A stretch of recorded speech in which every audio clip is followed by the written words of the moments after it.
This is it, the final week of your submissions of the Everybody Counts Challenge for 2023. I want to thank Jessica at Three Rivers Homestead one more time for allowing us to participate in this challenge. And I want to thank all of you for participating with me and allowing me to share all of the wonderful things that you've preserved this month. It's been great fun, and I have so many ideas, and the comments have been terrific, and I know that y'all are getting great ideas from others as well. So I think that has been a terrific thing, and I'm really glad to have been able to participate in it. So welcome to Grow and Preserve. I'm Carter, and I'm so glad you're here today. Let's get this underway. So we're going to start today with Carol. Carol is calling these the Bean Days of August, and you're going to see why. First, she did 11 pints of black beans. She says, we really look forward to having these at the ready for rice or refried beans. With the spices already added, I will only need to add a little fat to the skillet, mash these a bit, add some lime juice, and add in a little tomato something like salsa for the best refried beans. I also like to rinse and dry a few black beans to use as one of the layers in a jar salad. I think that's another super creative use. Next, she has done red beans. She said she went ahead and seasoned them, and we'll use them for red beans and rice, refried beans, burritos, soups, etc. Perfect to have those on the shelf as well.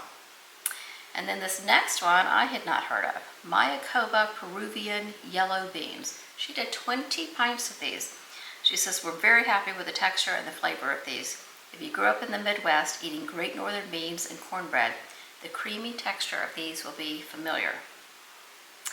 And then finally, Carol did her first round of canning meat this week. So I'm very proud of her, and it looks beautiful. She calls it pretty chicken as opposed to the ugly chicken you get when you do the raw pack. So she used a ball recipe, par-cooked, and then canned it in some broth. And it looks beautiful. I haven't heard yet what she thinks of it, but I know it looks gorgeous. Next is Darla. Darla has made this beautiful jar of peach jalapeno jelly. She says it's her first time trying it, but she went ahead and did a double batch. It looks and smells delicious. It really does look absolutely beautiful, so I know she's going to love that. She's also done, you can see her new steam canner there in the background. She's also done a batch of chili sauce or chili base using the Mrs. Wages mix. She says this was her first time doing that as well, but she thinks the flavor profile is going to be really good for them. And next, she did a small batch of tomato salsa and what looks like a large batch of peach salsa. She says the peach salsa was also a first, but she tasted some of it that was left over, and she said it's fantastic. So I'm really excited for you to have all that peach salsa on your shelf for the cold winter. Not pictured, she also froze 20 pounds of tomatoes for future use. So I think Darla is planning some canning this winter, so I'm very proud of her for getting 20 pounds in 1 week. That's fantastic.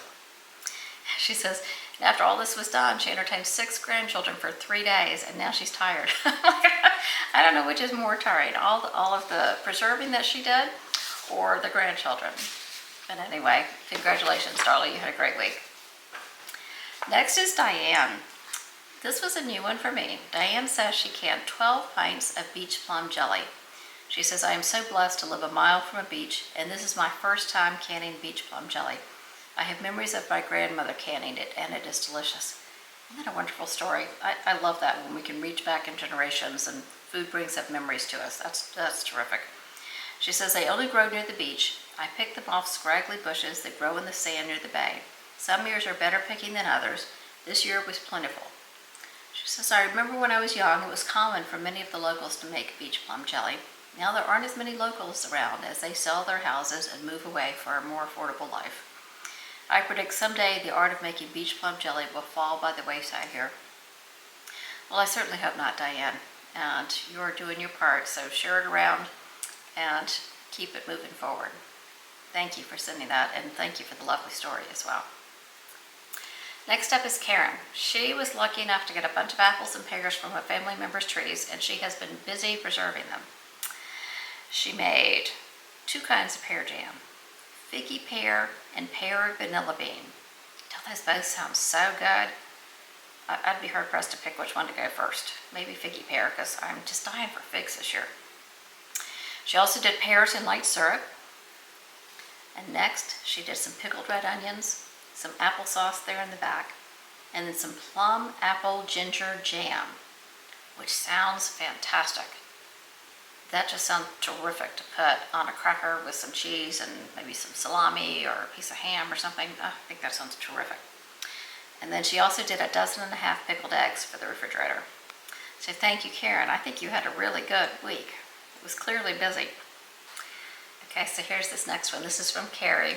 I know you guys are going to be focusing on those two adorable little faces on the right, but what's on the left-hand side of this slide is what has their attention. Carrie found chicken on sale and has stocked up both for herself and for her little babies down there. So she found boneless chicken breast for $2.99 a pound, which is fantastic, and boneless leg meat, she says, for $1.99 a pound. She uses that leg, it looks like leg and thigh meat, for the animals' food. So they are clearly excited and approve. She says, my 2 direct supervisors, whenever meat is being processed. A third was getting his car in for regular service, but is usually the chief quality control officer. I assume that's her husband and not a St. Bernard, right? So next is, I think is so smart, 1 month of school lunches for the freezer for Carrie. She is a school teacher, if you'll recall. So she has chicken and vegetables in some and ratatouille in others. Both are prepared over steamed rice and homemade chicken broth. She has 2 weeks worth in the garage freezer and 2 weeks in the inside freezer.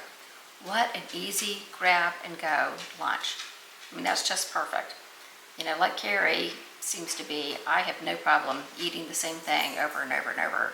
And when I was going to the office every day, I would do something similar, although I was not nearly that organized to have an entire month worth, but I could get a week's done. So congratulations, Carrie, you were all set.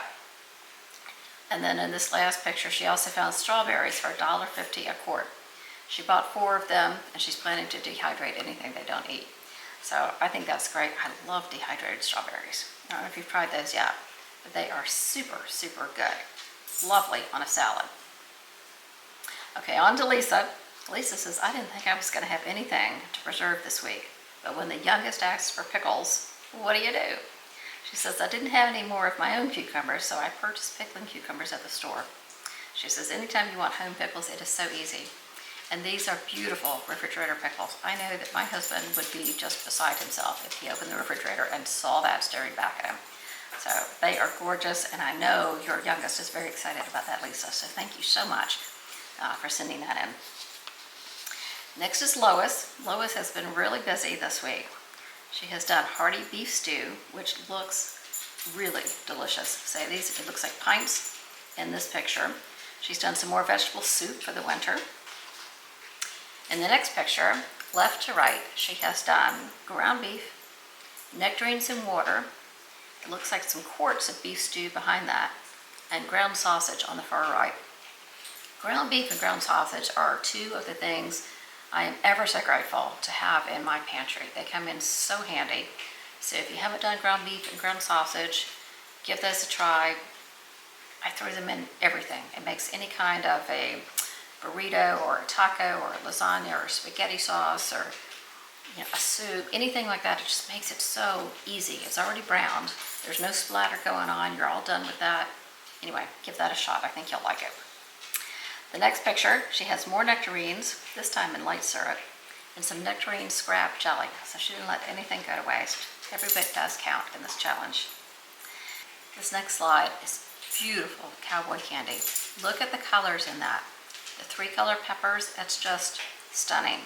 You know, when I do my hot pepper relish, I use the food processor, and it is significantly easier on me, but I don't get that visual wow that she got in these jars. These are all hand chopped and are absolutely beautiful. So way to go, Lois. Labor of love there for sure. She says, this weekend I have 2 boxes of peaches to put up, and we'll probably be doing peaches and syrup, peach pie filling, peach salsa, and maybe a few other things as well. You're going to have a well-stocked pantry, Lois. Congratulations. Now let's move on to Lori. Lori didn't have a chance to get anything preserved this week, but she used a bunch of her preserved foods, and I thought it was so creative and such a great example, and it looks so delicious, I had to include it. So this is what she calls her pantry pull lasagna. She has used homegrown and canned sausage, home canned tomatoes and spaghetti sauce, homemade mozzarella that she had in the freezer, and zucchini from her garden. And doesn't that look absolutely stunning? I think this is a perfect example of how to use what we have on our pantry shelves and how to think about, as we decide what we're going to make, how we're going to use things so that we know, A, that it's going to get used, and B, kind of how much we want to have. So I'm so glad that Lori sent this in, because I think it really brings home what you can do with all of this hard work. You know, we're not just making a pretty pantry, or we're not just preserving something before it goes bad, but we're preserving food that we can turn into incredible, delicious, homemade, quick and easy meals that look like that. I mean, that is a stunning lasagna, right? So way to go, Lori. Thank you so much for sending that in. Now let's move on to Marcia.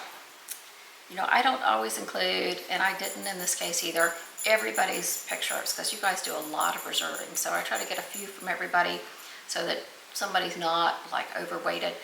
But Marcia, I included several from Marcia. Again, not all of them, but several, because she managed so many different types of preservation. She fermented, she pickled, she froze, she canned, she dehydrated. She did it all. So we're going to see some examples of all of that from Marcia, and I think you're really going to enjoy it. This first slide shows us some of her fermented foods. She did various pickles, and that is a kvass in operation there. Kvass, if you don't know, it is a probiotic-rich liquid that comes from fermenting beets. It is considered really a health drink. So if you're really hardcore, you can drink it straight, maybe on some ice, or like I do, you can drink it with some sparkling water, and it just adds delicious flavor and gorgeous color. So she used yellow or orange beets here. You can use that, or you can use the red beets, and it's just beautiful colors you get from that. It can also be added to salad dressings, swirled into soups like borscht, of course, or used as a brine for other ferments to add extra nutrition. And that's actually how Marcia used it here. She is fermenting some orange carrots, red bell pepper, garlic, dill, and the brine from the kvass from the organic orange beets. She also is making some sriracha, and it's fermenting now. Beautiful jars, right? For canning, she says, I did 10 pints of Tuscan bean soup, 4 half pints of sugar-free cowboy candy, 4 pints and 4 half pints of Amish pepper mustard. I had not heard of Amish pepper mustard, so you bet I got the recipe from her, so you might actually see some of that coming up soon. She said, I just got a steam canner, thanks to you, so I used it for the cowboy candy and the Amish pepper mustard. Next, on the refrigerator side, she said, I did 2 sheet pans of the oven-roasted herb confit tomatoes and refrigerated them for now. And she also did some quick refrigerated pickled red onions in that adorable little jar. They look terrific.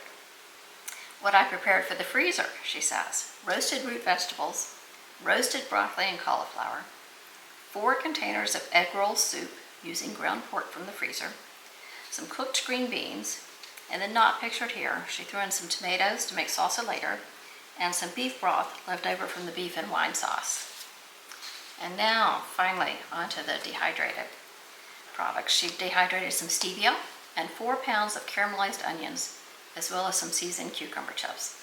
All of this looks fantastic, and I'm just so pleased to see all different methods of preservation used. So way to go, Marcia. Thank you so much for sending all of that in. All right, let's move on to Mary. Look at this beautiful jar of peach salsa. She said she did a double batch in her new steam canner. These colors are absolutely gorgeous. It looks like maybe she used the purple onions or red onions, and it just makes for such a beautiful jar. So way to go, Mary. Those are stunning, and you're going to love having those. Thank you again so much. All right, let's move on to Sandra. Sandra has also been busy this week. She did chicken vegetable soup. She says, every year I can chicken vegetable soup. It is wonderful in winter with homemade corn casserole.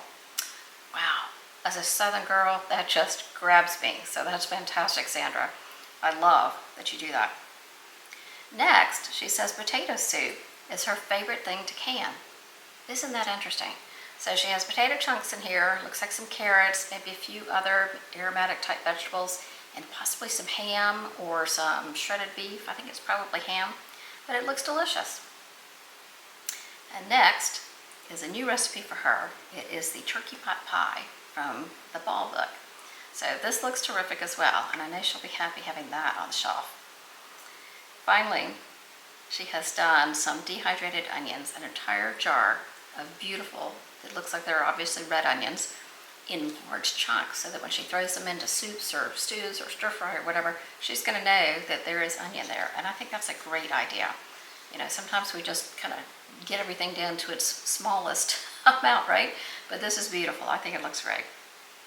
She also did some sweet cucumber relish, which is beautiful. And then she says at the end, and I think that this is true for many of us, she says, the best thing about canning my own food is not only its economical price, but shopping in my spare bedroom. And I think that's so true. I think that's great. You know, once you start canning and you realize all the possibilities that it opens and how easily you can preserve your own food without worrying about A, the cost at the supermarket, or B, any kind of crazy things they put in canned foods at the grocery store, all those preservatives, the things that you can't pronounce. It's addictive. At least it is for me. It's absolutely addictive. And I go grocery shopping down in my pantry all the time. That's where I start. So I know that you do as well. And that's it. We are done. I want to thank everyone who participated in this, everybody who sent me pictures, everybody who barked in the comments about how many great new ideas they had, or they listed the things that they'd gotten done. You know, it's fantastic that this challenge has brought out so many opportunities for us to get excited about the things we're preserving for our family. So I am grateful to Jessica. I'm grateful to all of you. I thank all of you for sending in your pictures and letting me share them with the rest of you. So I will see you on Saturday with my final What You Can Preserve in 31 Days episode, and then we will be done with the challenge for this year, and we'll get back to doing some active canning. I know you guys have been canning, I've been canning, but I don't feel like we've been canning together. So we're going to be doing some canning together the following week. So I will see you soon. I'll see you on Saturday. You better be there on Saturday. Thank you again. Bye-bye.